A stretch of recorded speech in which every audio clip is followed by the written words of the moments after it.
Meanwhile, Russia, it appears, is fighting a gas war. It has weaponized energy. It is the biggest energy supplier to Europe. And earlier this month, it had cut off natural gas supplies to Europe. The Nord Stream 1 pipeline was shut down. And Russia said that this was actually for routine maintenance. But it gave the European nations sleepless nights. The fear was that Russia would permanently block gas supplies. The statements from Moscow also fueled this fear. Russia has now restarted the Nord Stream supplies, but not to full capacity. Europe, of course, is trying not to take any chances. It has unveiled some kind of an emergency program in which a lot of these European nations are now falling back on coal to produce power. Our next report gets you all the details. Russia has slashed gas exports to Europe. After the war began in Ukraine, Moscow reduced supply to European states. The EU fears that Russia could now completely shut off the supply. Russia is blackmailing us. Russia is using energy as a weapon.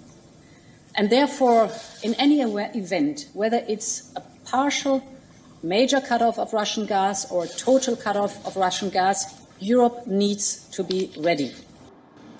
The European Union is preparing for the worst. A plan has been proposed. The bloc wants European nations to cut their natural gas consumption. The target is to reduce usage by 15% over the next 8 months. But not everyone is on board with the idea. Spain has refused to comply. Portugal says it is totally against the proposal. For now, the cuts are voluntary, but Europe remains vulnerable. Gas supply from Russia's Nord Stream has resumed, but the pipeline is not operating at full capacity. Germany has sent a message to its European allies. It believes that Russia is engaging in hybrid warfare, and Russia is weaponizing gas supplies. Indeed, today underlines, even if there's an announcement that gas is flowing again, that this war isn't only being conducted with weapons against Ukraine, but that hybrid warfare means also using energy dependency as a means of war. Moscow is pushing back against Europe's charges. The Kremlin has spoken out.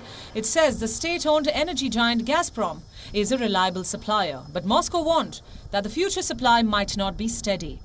Russia claims that Western sanctions are hampering the maintenance of the pipeline. The president said clearly in Tehran that Gazprom has fulfilled, is fulfilling and will continue to fulfill all of its obligations. Any related technical issues are the result of restrictions introduced by European countries themselves or the European Union, to be more specific.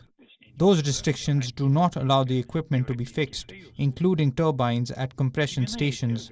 Exactly those very restrictions led to the fact that the machines cannot receive the necessary servicing. Earlier, Russia had cut off its supplies to some countries. Poland, Bulgaria, Finland, Denmark and the Netherlands no longer get Russian gas. They refuse to pay their bills in rubles. Now Russia is squeezing Europe even harder. In June, it slashed exports to 40% of their capacity. The writing is on the wall for Europe. There is a clear threat to its gas supplies.